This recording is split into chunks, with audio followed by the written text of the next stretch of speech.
நீங்கள் கேட்டுக்கொண்டிருப்பது சிலோன் ரேடியோ தமிழ். தலைப்புச் செய்திகள். மாணவர்களை அனுப்ப வேண்டாம், குடிவரவு குடியகல்வு திணைக்களத்தின் முக்கிய அறிவிப்பு. ஜனாதிபதிக்கும் ஜப்பான் நிப்போன் மன்றத்தின் தலைவருக்கும் இடையில் சந்திப்பு. கொய்யா மரத்திலிருந்து தவறுதலாக கீழே விழுந்து மின்சாரம் தாக்கி சிறுமி பலி. போலீசார் முன்னிலையில் சாரதி செய்த செயல். ரவியின் முன்மொழிவுக்கு அரசாங்கம் உடன்படுவதாக பிரதமர் தெரிவிப்பு. E8 விசா வேலைவாய்ப்பு மோசடி குறித்து வெளியான அறிவிப்பு. இன்று முதல் நுவரெலியாவில் உறைபனி பெய்ய வாய்ப்பு. மனைவி மற்றும் மகள் மீது கூரிய ஆயுதத்தால் தாக்குதல். உப்புக்கான தட்டுப்பாடு மேலும் தீவிரமாகும் நிலைமை.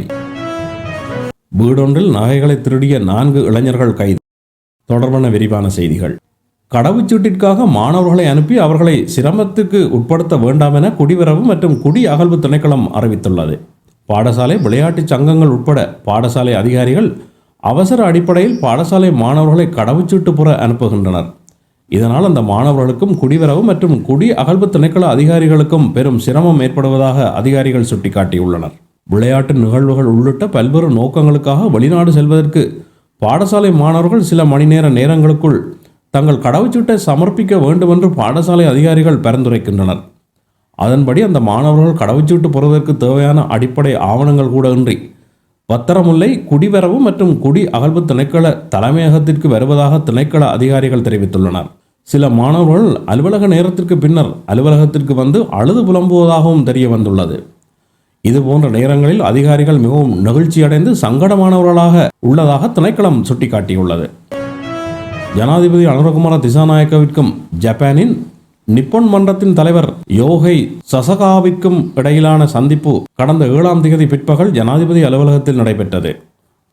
இலங்கையில் கிராமப்புற வறுமையை ஒழிப்பதே அரசாங்கத்தின் முன்னுரிமையான பணி என்றும் அந்த திட்டத்திற்கு ஏற்ப கல்வியை மேம்படுத்த எதிர்பார்ப்பதாகவும் இந்த சந்திப்பில் ஜனாதிபதி தெரிவித்தார். இந்த நாட்டின் மக்களின் சுகாதாரம் மற்றும் கல்வியை மேம்படுத்துவதற்கும் மாற்றுத்திறனாளி சமூகத்தின் நலனை மேம்படுத்துவதற்கும் பங்களிப்பதாக நிப்போன் மன்றத்தின் தலைவர் யோகை சசகாவா இதன்போது தெரிவித்தார்.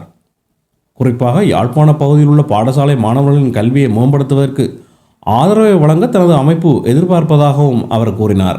இந்த நாட்டின் கிராமப்புற மக்களிடையே வறுமையை ஒழிப்பதற்காக ஜனாதிபதி தலைமையிலான புதிய அரசாங்கம் மேற்கொள்ளும் வேலை திட்டத்தின் ஒரு அங்கமாக விசேட திட்டங்களை தொடங்க எதிர்பார்ப்பதாகவும் அவர் இதன்போது கூறினார். மின்சாரம் தாக்கி சிறுமி ஒருவர் உயிரிழந்துள்ளார் என்று புளியங்குளம் போலீசார் தெரிவித்தனர். வவுனியா வடக்கு புளியங்குளம் பழையவாடி பகுதியில் உள்ள வீடு ஒன்றில் கடந்த வெள்ளிக்கிழமை 6 வயது சிறுமி ஒருவர் கொய்யா மரத்தில் ஏறி விளையாடியுள்ளார். அவர் தவறுதலாக கீழே விழுந்தபோது நீர் இறைக்கும் இயந்திரத்துக்கு சென்ற மின்சார வயரின் இணைப்பில் சிக்கியதால் மின்சாரம் தாக்கி சம்பவ இடத்திலேயே உயிரிழந்துள்ளார். சிறுமியின் வீட்டார் குறித்த சிறுமியை மீட்டு வவுனியா வைத்தியசாலைக்கு கொண்டு வந்த போதும் சிறுமி வைத்தியசாலைக்கு வருவதற்கு முன்னரே மரணமடைந்துள்ளார் என்று வைத்தியர்கள் தெரிவித்துள்ளனர். இந்த சம்பவத்தில் புளியங்குளம் பழையவாடி பகுதியைச் சேர்ந்த 6 வயதுடைய நானா மதுசாலினி என்ற சிறுமியே உயிரிழந்துள்ளார். வவுனியாவில் கிளீன் ஸ்ரீலங்கா திட்டத்தில் முச்சக்கர வண்டி சாரதிக்கு தண்டப்பணம் விதிக்கப்பட்டதால் அதிருப்தியடைந்த முச்சக்கர வண்டி சாரதி தனது வாகனத்தின் மேலதிக உதிரிப்பாகங்களை தனது காலால் உடைத்து எறிந்த சம்பவம் ஒன்று வவுனியாவில் கடந்த 7ஆம் தேதி இடம்பெற்றது. இலங்கை அரசாங்கத்தினால் நடைமுறைப்படுத்தப்பட்டுள்ள கிளீன் ஸ்ரீலங்கா திட்டத்தின் ஓர் அங்கமாக முச்சக்கர வண்டி, பேருந்து உள்ளிட்ட வாகனங்களில் பொருத்தப்பட்டுள்ள மேலதிக பாகங்களை அப்புறப்படுத்துமாறு போலீசார் தெரிவித்துள்ளதுடன் அவற்றினை அகற்றுவதற்கு கால அவகாசமும் வழங்கியிருந்தனர். அந்த வகையில் வவுனியா வைரோர் புளியங்குளம் பகுதியில் கிளீன் ஸ்ரீலங்கா திட்டத்தினை வவுனியா போக்குவரத்து போலீசார் முன்னெடுத்திருந்தனர். இதன்போது அப்பகுதியினூடாக பயணித்த முச்சக்கர வண்டி ஒன்றினை வழிமறித்த போலீசார் முச்சக்கர வண்டியில் பொருத்தப்பட்டிருந்த மேலதிக உதிரிப்பாகங்களை அகற்றுமாறு தெரிவித்ததுடன் தண்டப்பணத்துக்கான குற்றப்பத்திரத்தை வழங்கியிருந்தனர். இதனால் அதிருப்தி அடைந்த அந்த முச்சக்கர வண்டியின் சாரதி போலீசாரின் முன்னிலையிலேயே குறித்த உதிரிப்பாகங்களை காலால் அடித்து உடைத்திருந்ததுடன் ஏனைய பாகங்களையும் கலட்டி வீசிய சம்பவம் அப்பகுதியில் பெரும் பரபரப்பை ஏற்படுத்தியிருந்தது. சாரதியின் செயற்பாட்டை வேடிக்கை பார்த்த போலீசார் அமைதியாக அங்கிருந்து சென்று விட்டனர். பாராளுமன்ற உறுப்பினர்களின் ஓய்வூதியத்தை ரத்து செய்வதற்கு அனைத்து அரசாங்க பாராளுமன்ற உறுப்பினர்களும் உடன்படுவதாக பிரதமர் கலாநிதி ஹரணி அமரசூரியர் தெரிவித்தார். பாராளுமன்ற உறுப்பினர் ஓய்வூதியத்தை ரத்து செய்வது தொடர்பான தனிநபர் முன்மொழிவை எதிர்க்கட்சி பாராளுமன்ற உறுப்பினர் ரவி கருணாநாயக்க கடந்த 7ஆம் தேதி பாராளுமன்றில் சமர்ப்பித்ததைத் தொடர்ந்து பிரதமர் ஹரணி அமரசூரிய இதனை தெரிவித்தார். பிரதமர் மேலும் கருத்து தெரிவிக்கையில், நாங்கள் 2001ஆம் ஆண்டு முதல் பாராளுமன்ற சலுகைகளை குறைப்பது மற்றும் பாராளுமன்ற உறுப்பினர்களின் ஓய்வூதியத்தை நிறுத்துவது பற்றி பேசி வருகிறோம்.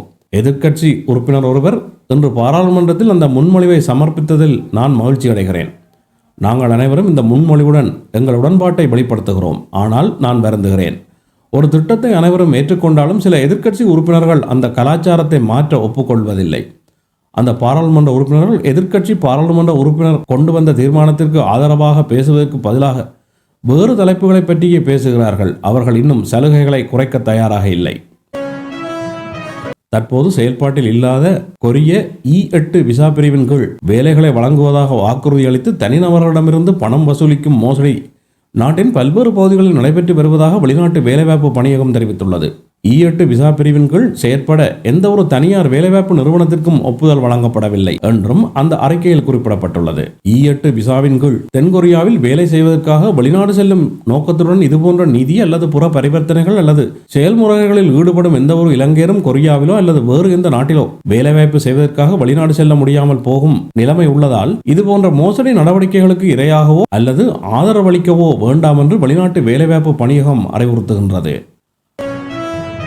நாட்டின் பெரும்பாலான பிரதேசங்களில் பிரதானமாக சீரான வானிலை நிலவும் என எதிர்பார்க்கப்படுவதாக வளிமண்டலவியல் திணைக்களம் எதிர்வு கூறியுள்ளது.